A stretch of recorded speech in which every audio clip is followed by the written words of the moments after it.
그래서 거짓과 참을 구분할 수 있는 성숙함을 가지고 거짓과 참을 구분하면서 진짜 사랑, 참된 사랑을 깨닫는 모든 소원교회 성도님들이 다 되시기 바랍니다. 서론으로 들어갑니다. 하나님의 영으로 사는 사람. 4장 1절 보시면 사랑하는 자들아 영을 다 믿지 말고 오직 영들이 하나님께 속하였으나 분별하라. 많은 거짓 선지자가 세상에 나왔습니다.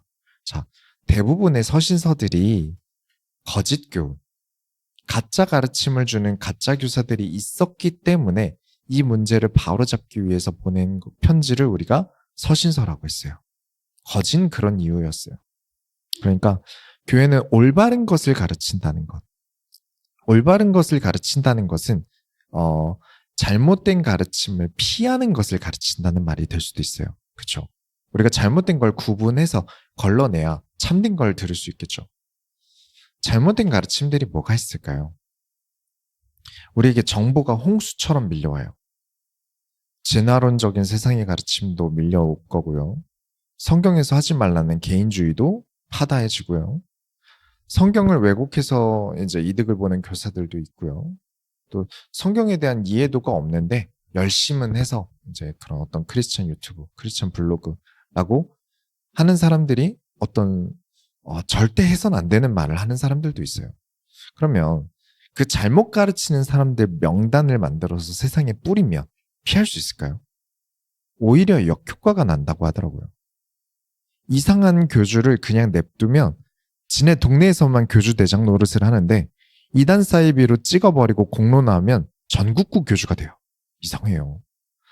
그래서 조용히 해결해야 되는데 그럴 방법이 없으니까 참 어렵겠어요.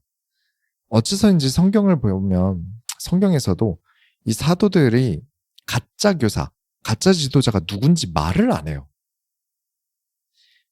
그런 이름을 말 안 하고 어떻게 가르치는 사람을 조심해라. 이런 사람들을 조심해라. 라고 편지를 보냈단 말이에요.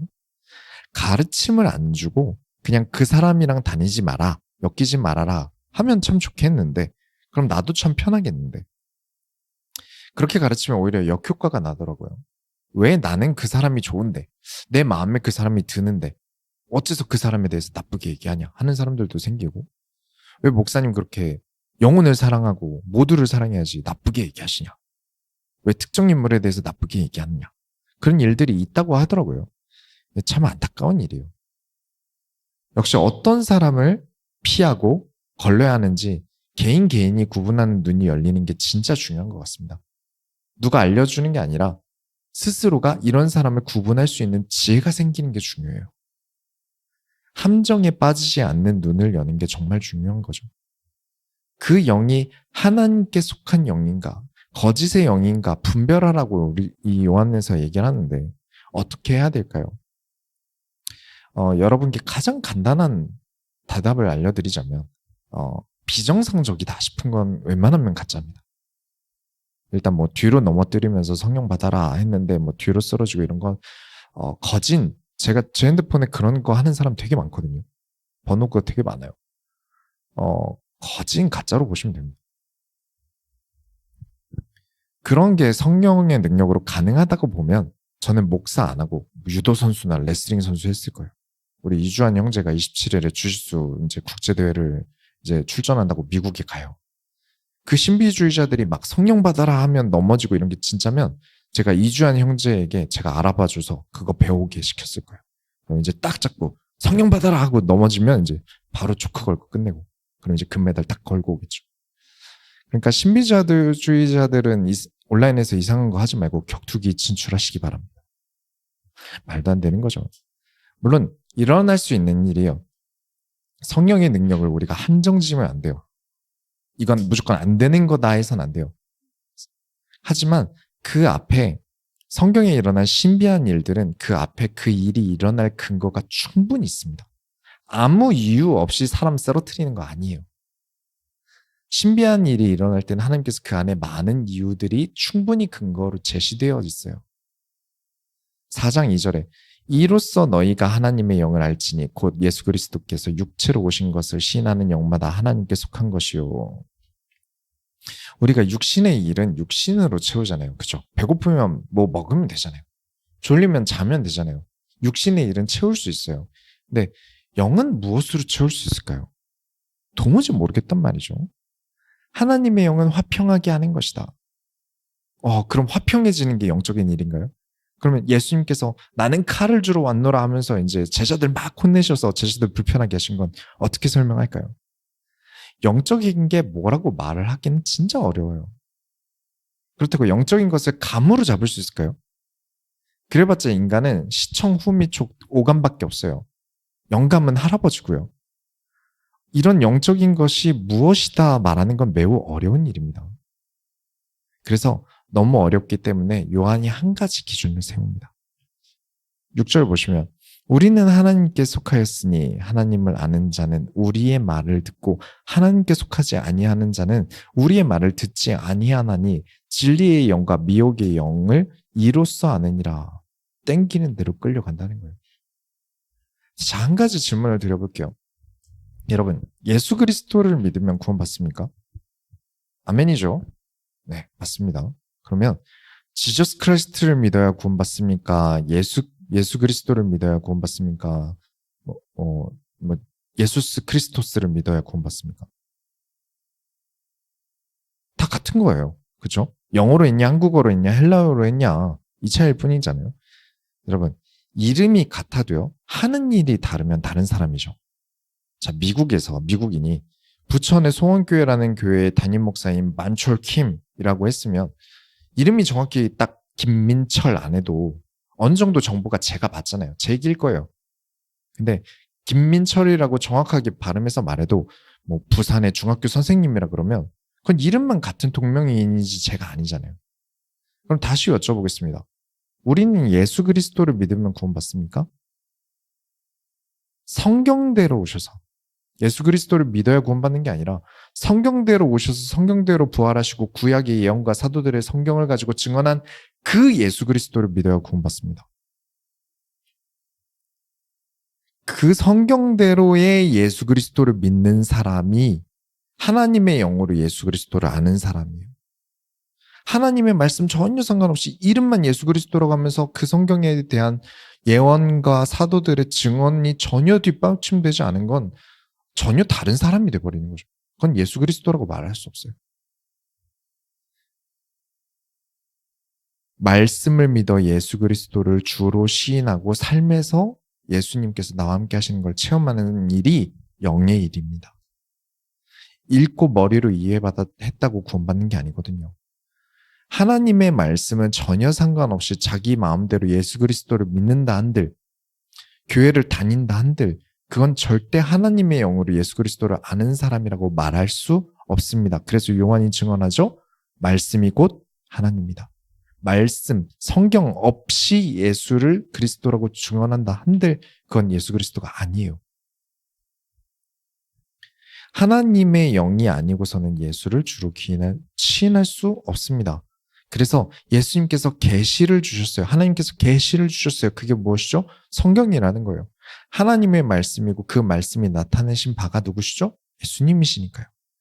그래서 뭐 금식을 40일을 하든 뭐 방언을 일주일을 하든 철야 기도를 3일을 하든 제 눈에 이 사람이 하나님의 말씀인 성경과 전혀 상관없는 사람이라면 그건 하나님의 영으로 사는 사람이 아닌 겁니다. 곧 예수 닮은 모습이라곤 기도 많이 한다 밖에 없는데 어떻게 영적인 사람이라고 말할 수 있겠습니까? 예수를 직접 보고 들었고 배운 요한의 말은 안 듣고 예수를 본 적도 없고 들은 적도 없는 사람의 말을 따라다니는 사람들은 하나님의 영의 사람이 아닌 거짓 영을 따라다니는 증거가 되는 거죠. 그래서 하나님의 영으로 사는 사람에 대해 구분하는 것은 결국 사도들의 증언을 듣고 읽고 배운 사람입니다. 곧 성경을 듣고 보고 배운 사람이죠. 그래서 성경을 가르치지 않는 간판만 교회는 저는 교회로 인정하지 않는 것이고요. 교회를 다니기만 하는 사람은 크리스찬으로 인정할 수 없는 겁니다. 사람이 구원을 받으려면 성경대로 예수를 믿어야 돼요. 그 성경과 상관없이 동명이인인 완전 다른 예수를 가르치면 그게 어떻게 교회라고 말할 수 있겠습니까? 그런데 신비주의자들은 성경과 상관없는 예수 이름을 가르칩니다. 예수님은 가르친 적도 없고 성경에 있지도 않은 자기 감정에 취한 것을 영적이라고 가르칩니다. 이에 대해서 5예배에 더 깊이 다룰 거예요. 그래서 저와 여러분이 영적인 존재로서 영적인 사람으로 살아간다는 것을 감각의 영역에 두지 마시고 말씀으로 살아간다의 기준을 두셔야 돼요. 말씀으로 살아가면서 나의 감각에, 느낌에 하나님의 영이 체험되어지시기 바랍니다. 본론으로 들어갑니다. 하나님은 사랑이십니다. 교회 다니는 사람을 크리스찬이라고 하지 않습니다. 예수 닮아가는 사람들을 그리스도인이라고 해요. 근데 예수 닮아가려면 교회 다녀야 돼요. 그렇죠. 축구 선수는 축구를 해야 축구 선수죠. 야구 선수는 야구를 해야 야구 선수죠. 그렇죠. 발레 선생님은 발레를 해야 발레 선생님이죠. 크리스찬은 그리스도인이라는 뜻인데 교회를 다닌다는 것을 그리스도인이라고 말할 수 있을까요? 말이 안 맞죠. 그리스도를 닮아가요. 그러니까 그리스도인은 그리스도를 완벽하게 안다고 그리스도인이 아닌 거예요. 어떻게 우리가 그리스도를 완벽하게 알겠습니까? 저는 그분의 발톱의 때만큼도 이해를 못할 거예요. 그리스도를 닮아가려고 노력하는 것이 그리스도인입니다.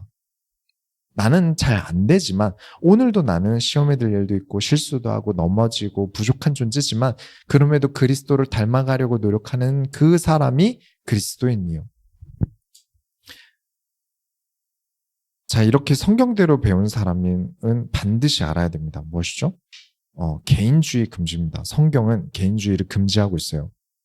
만약 예수님께서 개인주의를 하셨다면 내가 왜 인간 때문에 매를 맞고 십자가를 져야 돼?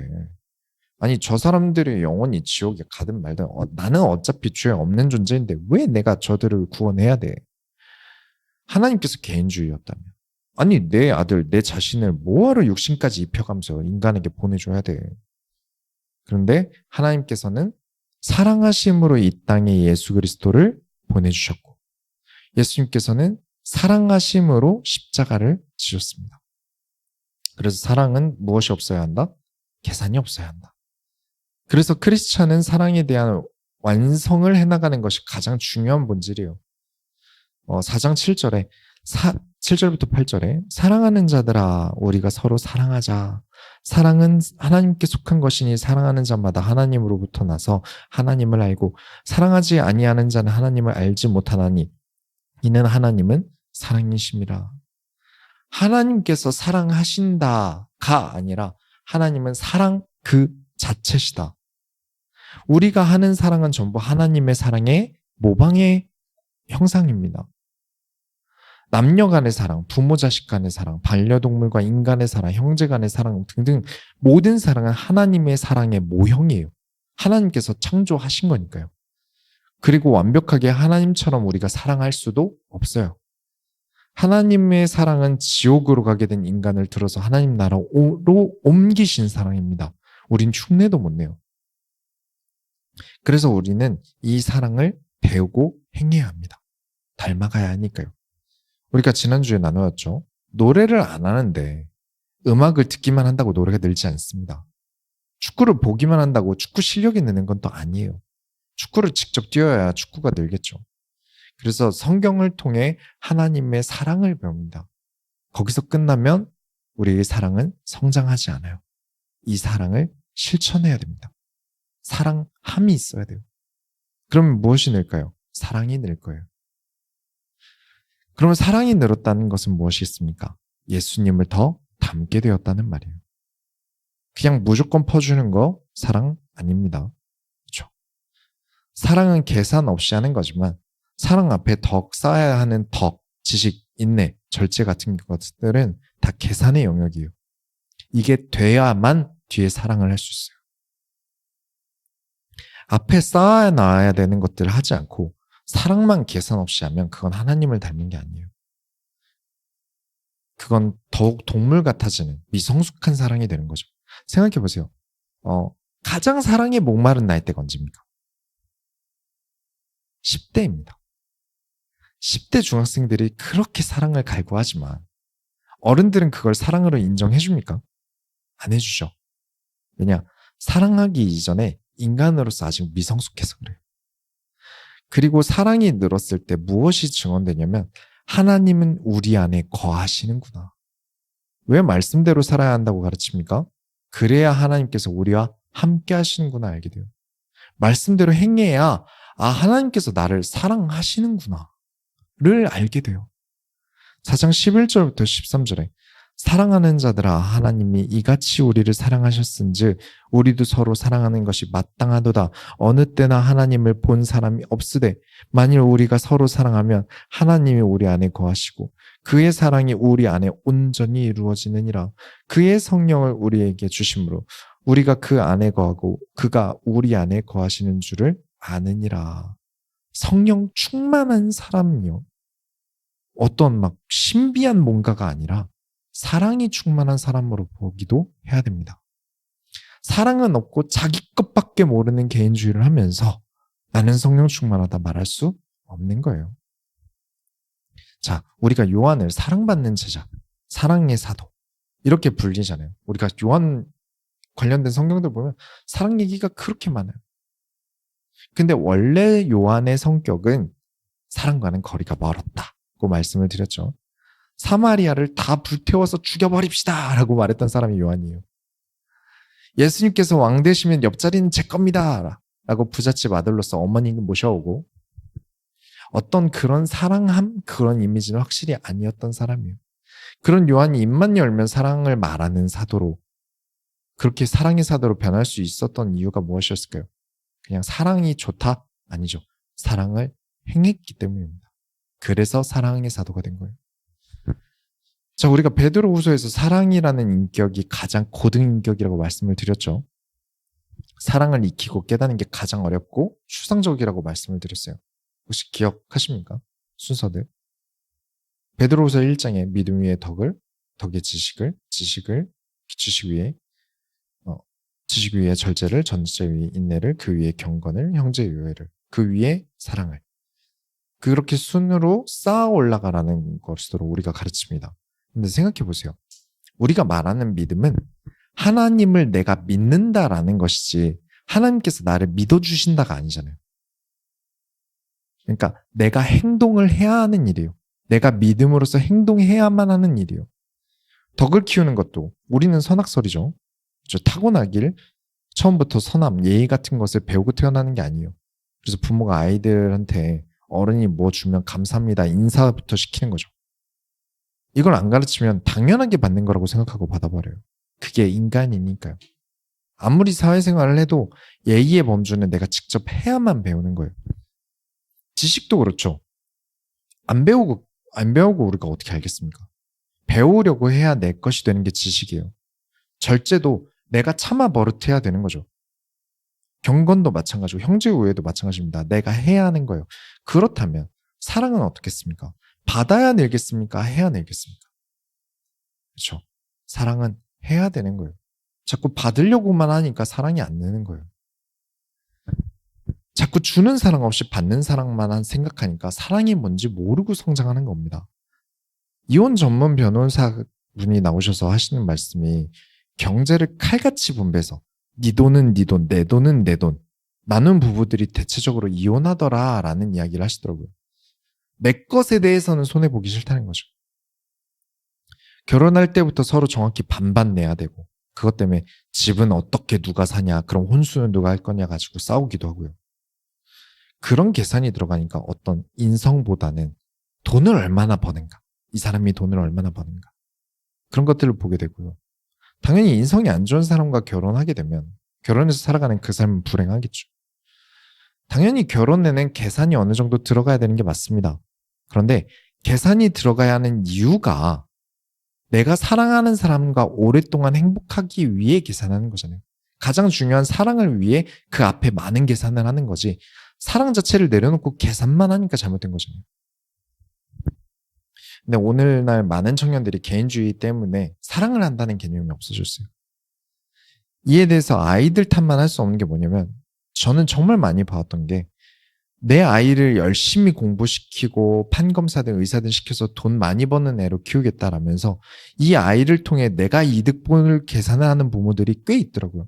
저는 많이 봤어요. 아이를 보면서 계산이 너무 많아져 버린 거죠. 교회 안에서도 내 애는 꼭 내가 다니는 교회 같이 다니면서 내 애가 마이크 잡고 말도 잘하고 중고등부 회장 같은 것도 해야 돼. 그렇게 하려는 이면에 내가 자랑스러우려면 내 애가 따라줘야 돼. 내가 창피하면 안 돼. 라는 아이에 대한 계산이 들어간 거죠. 사회가 점점 사랑이 없어지는 사회가 됩니다. 이유는 사랑을 받으려고 하는 사람은 많은데 성숙한 인격을 갖추고 사랑을 하려는 사람이 부족해져서 그래요. 길 가다가 불쌍한 사람 도와줬다가 오히려 피해를 봤다는 사람들도 있죠. 그래서 정의를 행동하기 어려워졌어요. 그래서 정의가 사라졌어요. 행동이 사라지면 안 됩니다. 사랑은 행동해야만 배웁니다.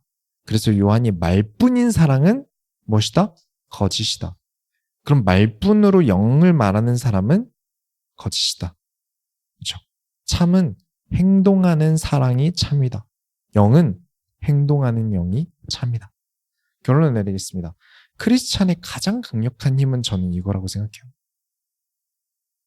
그걸 설명드리기에 앞서서 그러면 어떻게 하나님을 사랑합니까?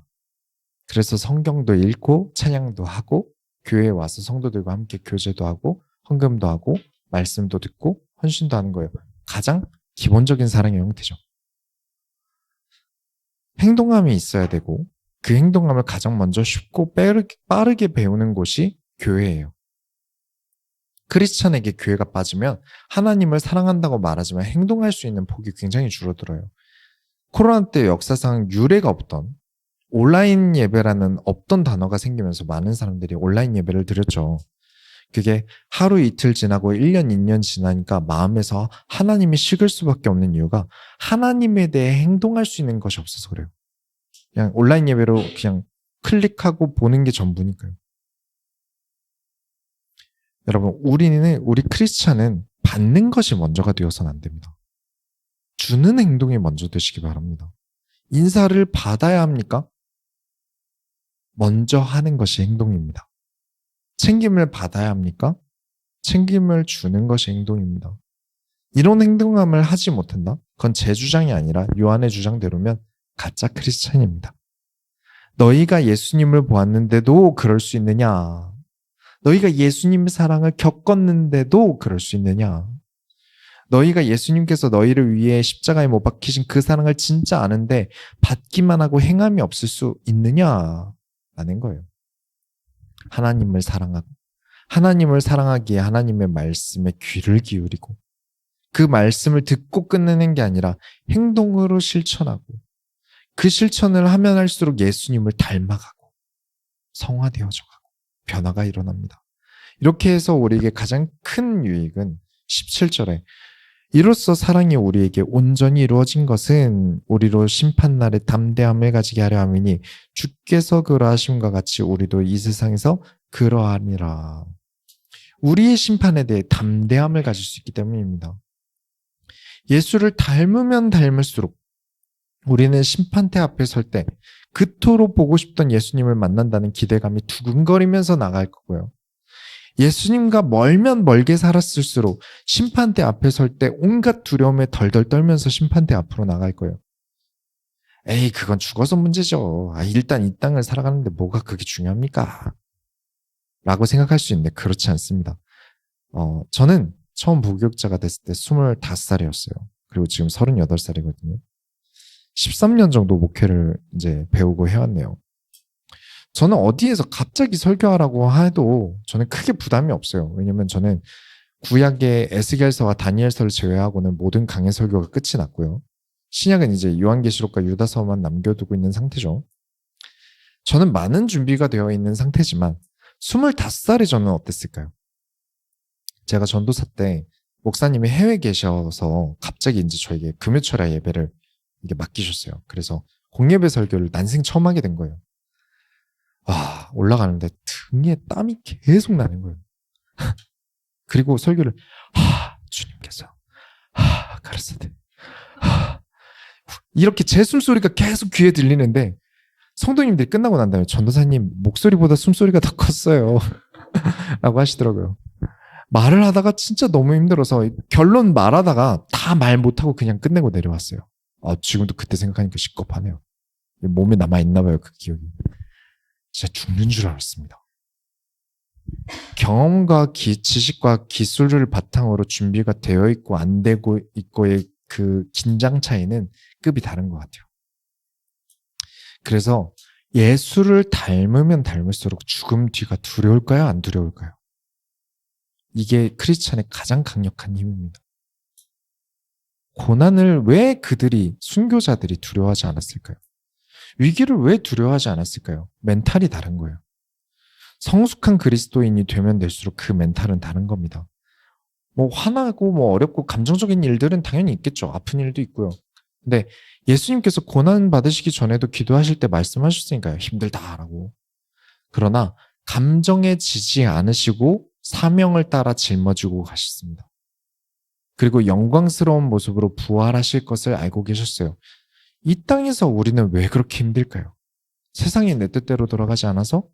제가 볼 때는 그보다 더 우리를 힘들게 하는 것은 내가 나약하기 때문이에요. 우리 교회에 코로나도 그렇고 위기가 없었던 게 아니에요. 그럴 때마다 말씀드렸던 게 뭡니까? 저는 늘 하던 대로 더 도전하고 더 나아갈 겁니다. 멈추지 않을 것이고 계속 도전할 것입니다. 처음 전도사 되었을 때, 제가 처음 전도사가 되었을 때 이런 일을 겪었으면 못하겠어요. 저 너무 힘들어서 안 할래요. 바로 그만뒀을 거예요. 그러나 지금의 저는 알고 있습니다. 나의 지금의 수고가 지금의 어려움을 하나님께서 보고 계실 것이다. 지금의 어려움으로 내가 심판대 위에서 할 말이 있을 것이다. 저는 알고 있습니다. 크리스찬의 가장 강력한 힘은 여기서 나옵니다. 내가 이 땅에서의 삶이 전부라고 알고 있는 사람과 이 땅 뒤에 다음 세상에 있다는 것을 아는 사람의 삶은 절대 다를 수밖에 없어요. 이것이 크리스찬의 가장 강력한 힘이지, 어디 신비주의자들이 막 기도로 막 성령을, 하나님이시잖아요. 성령은 하나님이신데 인간 주제에 막 하나님을 부리고 그런 게 강력한 힘이 아닙니다. 우리의 가장 강력한 힘은 이 삶이 끝난 다음 삶이 있다는 것을 알고 있다는 거예요. 죽으면 끝이다? 다시 윤회한다? 이런 삶을 살아가는 사람과 죽음 뒤의 삶을 위해 이 땅의 삶을 살아간다 라는 그 사람의 삶의 자세는 절대 같을 수 없습니다. 죽음 뒤가 두렵지 않을 만큼 이 땅에서 확실히 하나님을 사랑함으로 예수를 닮아가는 삶이 여러분에게 충만하게 있으시길 예수 이름으로 축원합니다. 우리가 하나님의 소원을 이루어드립시다. 하나님 감사합니다. 우리가 하나님의 말씀으로 살아갑니다. 하나님을 닮고자 합니다. 이 이유가 우리가 이 땅에서 충만케 있고 우리의 죽음 뒤에 하나님을 만나볼게 하여 주옵소서. 살아계신 예수 그리스도의 이름으로 기도드렸습니다.